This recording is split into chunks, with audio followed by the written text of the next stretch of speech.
March 18, 1944, 22,000 feet above the Adriatic Sea off the Italian coast. The engine noise is the first thing you feel, an uneven, grinding roar that vibrates through the aluminum skin of the aircraft and into your bones. The air is thin up here, cold enough to burn your lungs with every breath drawn through an oxygen mask. Sunlight glints off the canopy in sharp, blinding flashes. Below, the Adriatic is a dull slab of steel blue, broken only by cloud shadows drifting like slow-moving bruises. Captain Elias Eli Mercer, United States Army Air Forces, tightens his grip on the control stick of his P-51 Mustang. His gloved thumb brushes the gun switch, not because he needs to fire, but because it steadies him. Ahead, the bomber formation crawls eastward toward occupied Yugoslavia, silver B-24 Liberators stacked in disciplined boxes, their contrails stitching white scars across the sky. And behind him, somewhere, are the Germans. Mercer knows this because the radio has gone quiet in that particular way pilots recognize instantly. Not dead, just listening. He rolls his shoulders inside the harness and glances left, then right. His Mustang looks nothing like the others in the squadron. While the rest wear factory-standard olive drab and neutral gray, Mercer's aircraft is covered in a chaotic patchwork of uneven charcoal streaks, dull sand blotches, and hand-sprayed gray smears that seem to break the airplane apart visually. The paint lines don't match. Some streaks end abruptly. Others overlap like careless fingerprints. On the ground, they called it ugly. They'd laughed when he taxied out for the first time. One crew chief had shaken his head and muttered, "Looks like a damn barn owl flew into a paint shed." The nickname stuck, the ugly one. Mercer didn't care. He hadn't painted it to look good. 6 weeks earlier, on a rain-soaked airfield near Foggia, Italy, the idea nearly got him grounded. It started with a problem no one could solve. Pilots from the 325th Fighter Group, the Checkertails, were being jumped again and again by experienced Luftwaffe Bf-109 and FW-119 pilots who seemed to appear out of nowhere. Attacks came from unexpected angles. Targets were lost in high-speed merges. German pilots would break contact, then reappear on a Mustang's tail seconds later, perfectly positioned. Mercer noticed something others hadn't. In every combat report, the same phrase appeared: lost sight of enemy aircraft during maneuver. At 400 miles per hour, vision was everything. Lose visual contact for half a second, and the fight was over. One night, Mercer sat in the maintenance hangar long after curfew, staring at his aircraft under a single dangling bulb. He studied the smooth lines of the Mustang's fuselage, the way light slid cleanly along its surface. Beautiful, elegant, predictable. Too clean, he murmured to himself. Mercer wasn't an artist. He'd grown up hunting deer in the Ozarks, learned early how animals vanished when their outlines broke against the trees. Shape mattered more than color. Pattern mattered more than beauty. The next morning, he walked into the squadron office with a sketch that looked like madness. Irregular bands, mismatched tones, broken lines crossing wings and fuselage at odd angles. The operations officer stared at it, unimpressed. "You want to paint your fighter like that?" "Yes, sir." "With what purpose?" "So they can't hold me in their sights." The room went quiet. "You think paint's going to save you from a 20mm cannon?" "No, sir," Mercer said evenly, "but it might make them miss." They'd laughed then, a few pilots openly, others behind their backs. The idea that a single captain thought he could outthink Luftwaffe aces with a spray gun bordered on arrogance. Still, the group commander, an old tactician who'd seen too many funerals, had finally shrugged. One aircraft. You get one. If this turns my squadron into a circus, you're flying desk duty." The ground crew applied the paint with whatever they had, spray guns, rags, even brooms. No symmetry, no polish, just disruption. Now, 6 weeks later, Mercer flies with that same paint peeling slightly at the wing roots, oil stains blending into the chaos. The radio crackles. "Bandits, high 6, sunside." Mercer's jaw tightens. He banks gently, not sharply, lets the aircraft slide rather than snap. His Mustang drifts into a shallow dive, sun flaring across the canopy. For a moment, everything is light and vibration and breath. Then, there, a dark shape flashes past where his wings should be. Not close, not accurate. He feels it before he understands it. The German pilot overshot. Now he rolls hard, the Mustang snapping into a tight turn. The world spins, sky, sea, cloud, sun, and when it settles, Mercer is alone. No tracer fire, no enemy silhouette. They've lost him, again. Somewhere above, a Luftwaffe pilot is searching for a clean shape that no longer exists, trying to lock onto an outline that keeps dissolving into the sky. Mercer exhales slowly, a thin smile tugging at the corner of his mouth. The ugly paint job is working, and today the sky is about to learn why. The German never sees him coming back. Captain Eli Mercer pushes the throttle forward, the Packard-built Merlin engine answering with a deep, predatory growl. The Mustang surges ahead, slicing through thin cloud wisps as Mercer climbs back toward the bomber stream. His eyes are scanning constantly now, left, right, above, because surprise only works once. Twice, if you're lucky. The radio comes alive with frantic voices. "Red 2, I lost him. He just vanished. Brake left, he's... No, damn it, he's gone again." Mercer doesn't respond. He doesn't need to. He can see what the others can't. German fighters slashing through the formation, overshooting their targets, pilots yanking their aircraft into tight turns, trying to reacquire Mustangs that keep slipping out of view. The sky has become chaos, and chaos favors the prepared. Below him, a Messerschmitt Bf-109G flashes into view, climbing steeply after another P-51. Mercer drops in behind it, careful to stay just outside the German's peripheral vision. At this angle, with the sun behind him and his aircraft's outline broken into uneven fragments, he may as well be a ghost. The distance closes. 200 yards, 100. Now Mercer squeezes the trigger. 6.5 caliber machine guns erupt at once, the recoil vibrating through the airframe. Tracer rounds arc forward, stitching bright lines across the Messerschmitt's fuselage. The German aircraft shudders, smoke billowing from its engine cowling. A second burst snaps the left wing cleanly, and the fighter rolls away, spiraling downward in a widening corkscrew. "Splash 1, Mercer mutters, more to himself than the radio.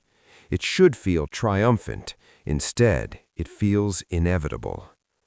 Back at Foggia Airfield, word of Mercer's strange experiment had spread fast, and not kindly. Pilots from neighboring squadrons wandered past his Mustang just to laugh at it. Some shook their heads, others made jokes loud enough for him to hear. Maybe the Krauts will be too embarrassed to shoot at it. Looks like a target drone someone painted blindfolded. One lieutenant had asked him flat out, "You really think paint beats tactics?" Mercer answered calmly, "I think it changes them." But doubt lingered, even among his own men. Major Thomas Caldwell, squadron commander, had pulled Mercer aside after his third mission with the painted aircraft. "You've been lucky," Caldwell said, arms crossed, eyes hard. "Don't confuse that with proof."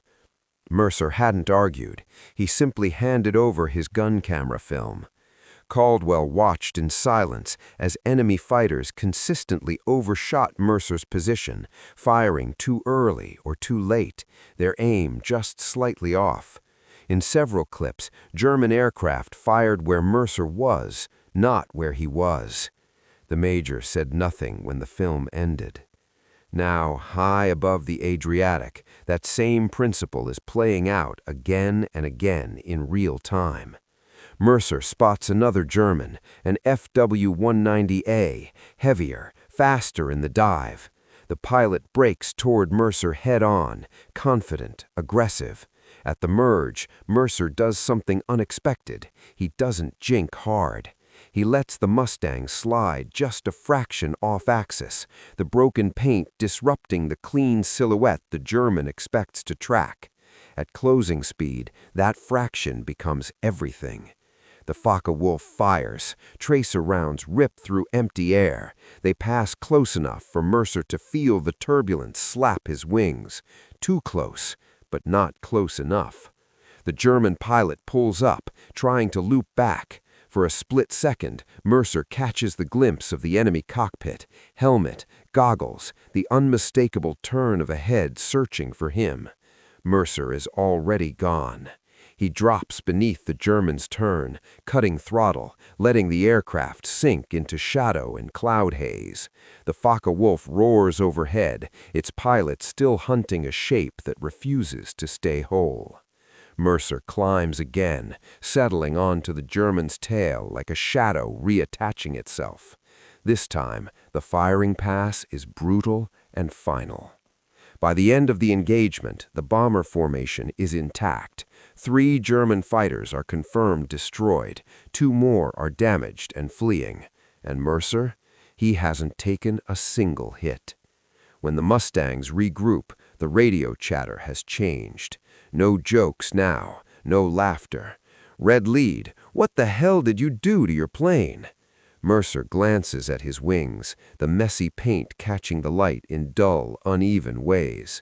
Just made it harder to see, he replies. Back at Foggia, the debriefing room is standing room only. Pilots crowd around as Mercer's gun camera footage plays again. Overshoots, missed shots, German aircraft losing him in plain sight. The silence is different this time, respectful. Major Caldwell clears his throat. How long, he asks slowly, would it take to paint another one? Mercer doesn't smile. He knows this is bigger than him now. What began as a mocked, ugly experiment is turning into a question the Luftwaffe never expected to face. What happens when the enemy refuses to look like a target anymore? And the answer is coming, fast. March 24, 1944, Northern Italy, Luftwaffe Air Defense Sector.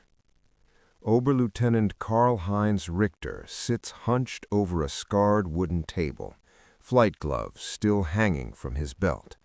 His face is tight with frustration, his jaw working as if chewing on something bitter. Around him, other German pilots talk in low, irritated voices. Coffee goes untouched, cigarettes burned down to the filter. They have a problem, and none of them want to say it out loud. Richter had been flying fighters since 1941, Russia, France, the Channel. He knew what American Mustangs looked like, sleek, shiny, predictable. You could lock onto them, track their movement, calculate lead. Today, one of them had behaved differently. It broke apart, Richter finally says, tapping ash into a tin tray. Not physically, visually. A younger pilot across the table frowns. Camouflage? No. Richter shakes his head.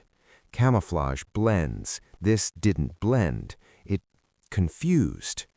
He closes his eyes, replaying the moment. The American fighter crossing his sights, then somehow slipping, its shape fragmenting just enough that his brain hesitated, a hesitation measured in tenths of a second. At combat speed, that was fatal. Another pilot leans forward. Maybe glare, sun angle. Maybe, Richter allows. But the others? Clean shapes, easy to track. This one, like trying to shoot smoke. The intelligence officer at the end of the table scribbles something down, unimpressed. Back across the lines, at Foggia, the Americans are asking questions too, but with a very different tone. The maintenance area smells of fuel, oil, and fresh paint. Mercer stands with his hands on his hips as 3 P-51s sit in a row, each wearing variations of his once mocked pattern. No two are the same. That's the point. One crew chief steps back, squints. "They look wrong," he says. Mercer nods. "Good." The squadron psychologist, borrowed from another group out of sheer curiosity, watches the process closely. Later he will explain it in academic terms. Disruptive patterning interferes with object recognition under stress. But Mercer doesn't need the theory. He watches pilots react to the painted aircraft. Some feel uneasy, others can't stop staring. Their eyes struggle to settle. If friendly pilots feel that way on the ground? The next missions confirm it. Over Vienna, then Munich, then Ploest, pilots report the same thing. German fighters misjudge distance, fire too early, lose visual contact in vertical maneuvers, overshoot clean kills. Not every time, but often enough to matter. One lieutenant returns shaken after a dogfight. "He was right there," he says, pointing at Mercer's aircraft. "His nose just wandered." Gun camera footage shows it clearly. Enemy tracers passing behind Mercer's aircraft, consistently behind, as if the German pilots are leading the wrong shape. The Luftwaffe notices too. By early April, German fighter units receive a vague advisory. Some American aircraft may be painted in irregular patterns. Do not rely solely on silhouette recognition. It's useless advice. You can't train instinct out of a man in the middle of a turning fight. On April 3, 1944, Mercer flies escort on a deep penetration mission into southern Germany. Flak bursts dot the sky like dirty black flowers. The bombers plow on. 2 FW-190s dive in from above. Mercer breaks toward them, deliberately exposing his aircraft for just a moment, then slips sideways. One German fires, misses, fires again, misses worse. The second pilot hesitates, adjusting his lead, second-guessing himself. That hesitation costs him his life. Mercer's guns flash, and the Focke-Wulf explodes in a sudden orange bloom. The other German flees. After landing, Mercer finds Major Caldwell waiting by his aircraft. "You know," Caldwell says slowly, "this is going to spread." Mercer nods. It already is. Indeed, requests are coming in from other groups, other theaters. Even the British are paying attention. But there's a limit. Paint can't make you invincible. And the Germans are not stupid. They adapt. They always do. By mid-April, German fighter units begin firing longer bursts, saturating areas instead of aiming precisely. They attack in pairs, overlapping fields of fire. They close to knife fight ranges where confusion matters less. Casualties rise again. Not as high as before, but high enough. Mercer watches one of the newly painted Mustangs come back with holes in its wing, another pilot pale and shaken. That night, Mercer lies on his cot staring at the tent ceiling. The ugly paint job worked, but it also painted a target on his back, because now the enemy knows someone is changing the rules, and in war, the enemy always tries to find who did it and stop them. April 12, 1944, 26,000 feet over southern Germany. The cold is vicious at this altitude, seeping through flight gloves and into bone. Frost feathers the edges of Captain Eli Mercer's canopy as his Mustang rides a thin ribbon of clear air above the bomber stream. Below, B-17 flying fortresses churn forward, engines thundering in mechanical unison, bellies heavy with bombs bound for rail yards near Augsburg. Mercer scans the sky and feels it before he sees it. This time, the Germans aren't reacting late, they're waiting. The first attack comes from below, not above. 3 FW-190s climbing hard, guns silent, noses steady, no snapshots, no panic, disciplined. Red lead, they're learning, Mercer says into the mic, voice calm but tight. The Mustangs scatter, climbing and diving in practiced choreography. Mercer banks left, then right, testing reactions. 2 German fighters peel off toward other targets. 1 stays with him. The pilot is good, too good. Mercer rolls inverted and dives, pushing the Mustang past 400 miles per hour. The sky screams. The German follows, not firing, not rushing, just tracking. No overshoot, no confusion. For the first time since he painted his aircraft, Mercer feels exposed. The German pilot closes the distance, carefully, methodically. Tracers finally snap past Mercer's right wingtip, not wild, not panicked, measured.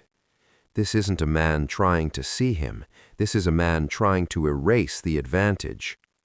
Mercer yanks the stick, pulling into a violent vertical climb.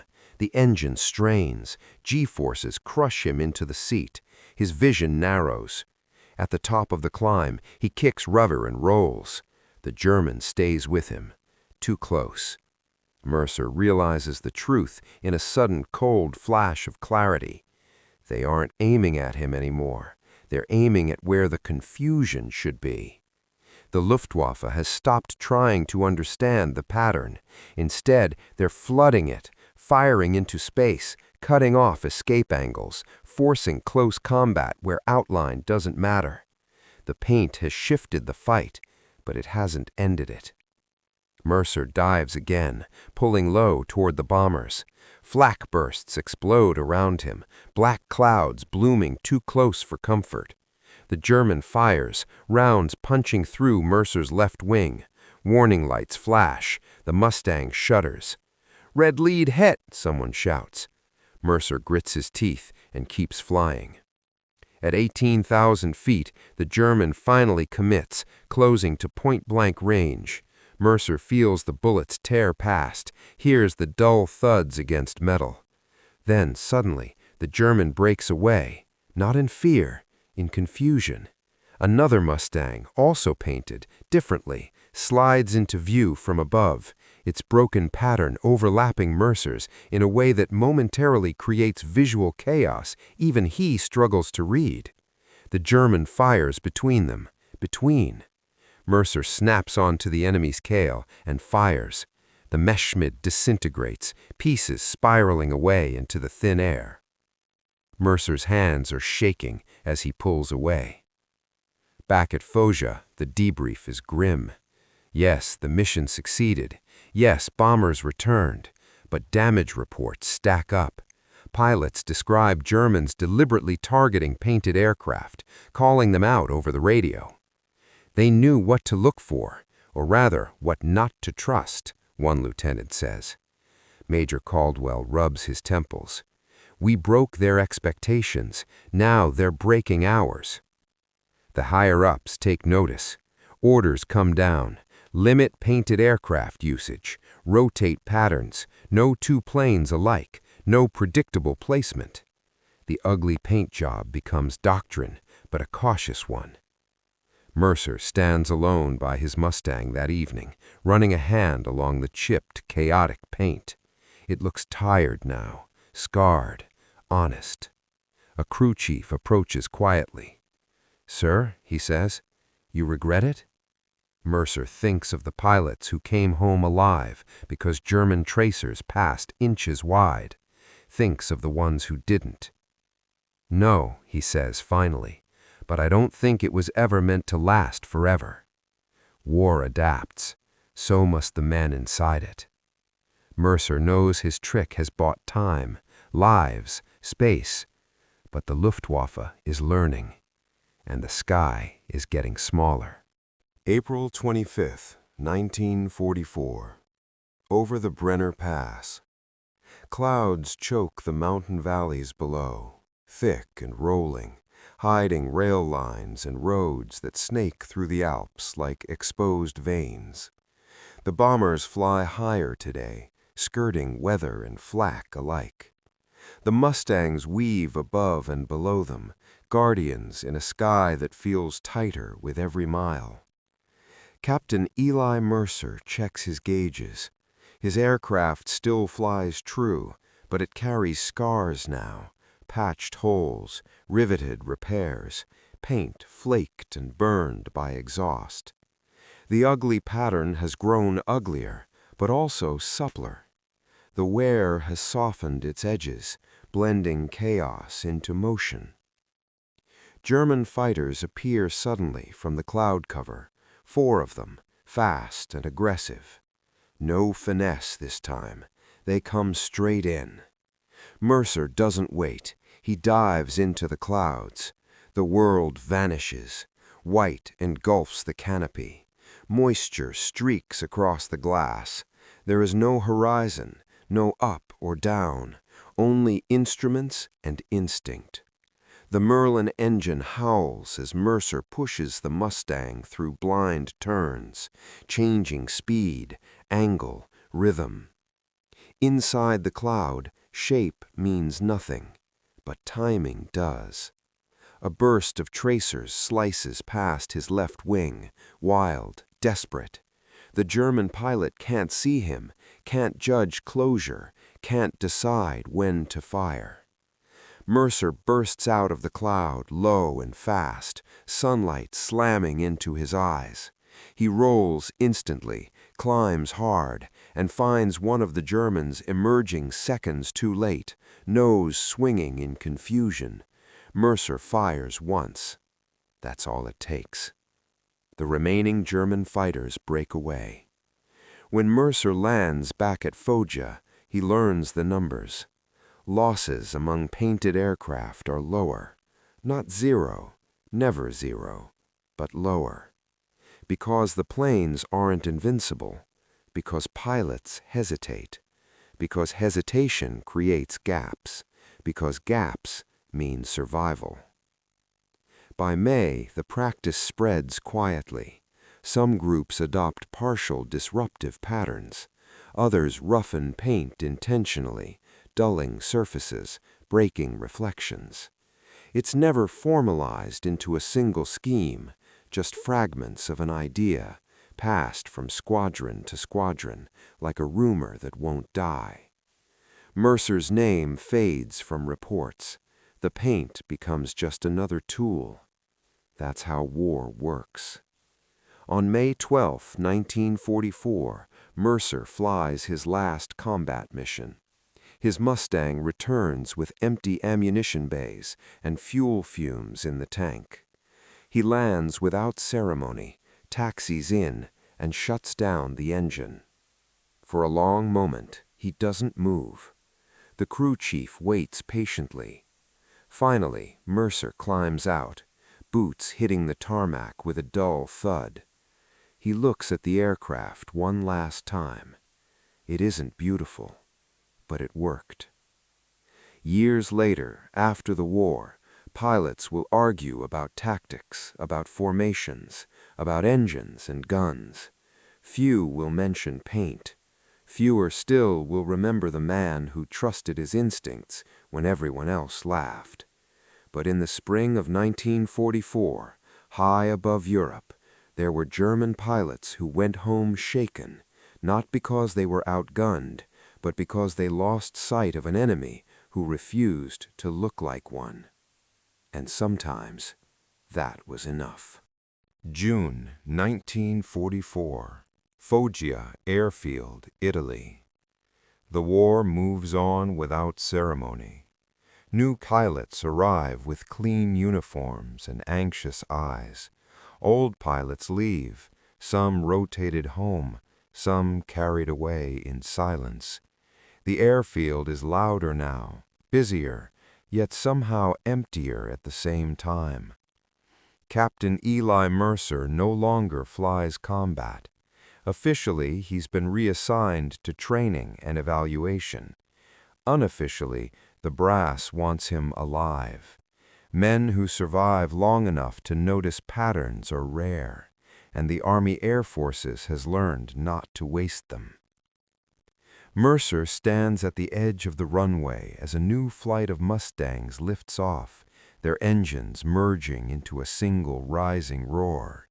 Among them, he spots familiar, irregular paint, subtle, varied, never identical. He feels a strange mix of pride and distance. The idea is no longer his. It belongs to the war now. In Germany, the Luftwaffe feels the opposite shift. Fuel is scarce. Experienced pilots are scarcer. Training hours are cut. Young men are sent into combat with barely enough time to learn how not to die immediately. German intelligence reports mention visual deception and disrupted target acquisition, but there is no time to pursue the problem deeply. There are too many fires, too many fronts collapsing at once. By the summer, the skies belong to the Allies. Mercer reads casualty lists every morning. He looks for familiar names. Sometimes he finds them. Sometimes he doesn't. One afternoon, a young lieutenant approaches him after a lecture. "Sir," the pilot says, hesitant, "did it really matter? The paint, I mean." Mercer studies the man's face, so young, so tired already. "It mattered enough," Mercer says quietly, "and sometimes that's all you get." The lieutenant nods, not fully satisfied, but thoughtful. That night, Mercer walks past the hangars. Inside one, a crew chief is repainting a battered Mustang. He pauses, brush in hand, uncertain. "Sir?" the crew chief asks. "Like this?"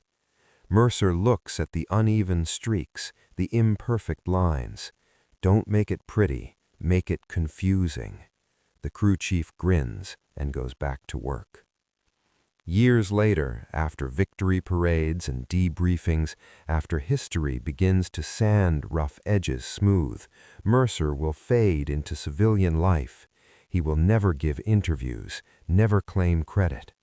But somewhere in a dusty archive, gun camera footage will still exist, frames where tracers miss by inches, where German fighters fire at ghosts. And somewhere else, a veteran will remember a day when the enemy vanished in plain sight, not because of superior firepower, but because someone dared to look at the sky differently.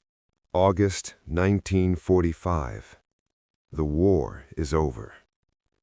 The airfield at Foggia is quiet in a way it never was during the fighting.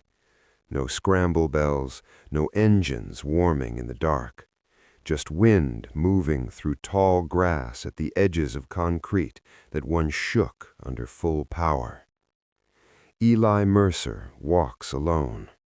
He is older now, not in years, but in posture, in the way his eyes keep lifting to empty sky. A line of decommissioned aircraft sits at the far end of the field, paint faded, insignia stripped. Among them is a Mustang he recognizes instantly, the ugly one. The chaotic paint has peeled and cracked under the Italian sun. What once confused enemy pilots now looks tired, almost fragile. Mercer rests a hand on the fuselage, feeling the cool metal beneath flaking color. This machine was never meant to be remembered. It didn't change the outcome of the war. It didn't win a famous battle. It didn't get a name in textbooks. But it changed moments, split seconds, fractions of distance, tiny human hesitations that meant the difference between coming home and not. During the war, German pilots learned to fear many things: numbers, fuel shortages, overwhelming force. But some feared something quieter, the feeling that their eyes were lying to them. That hesitation followed them into every merge, every dive, every desperate firing pass. And hesitation kills. After the war, jet aircraft would make paint irrelevant. Radar would replace eyesight. Missiles would hunt heat, not shape. The sky would become a different battlefield entirely.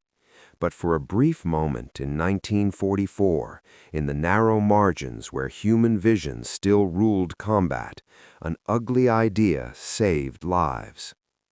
Mercer steps back, taking one last look. History often remembers the loudest weapons, the fastest planes, the biggest bombs. It rarely remembers the small, strange ideas that worked just long enough. But somewhere between cloud and sun, between sight and doubt, the sky once blinked. And in that blink, men lived.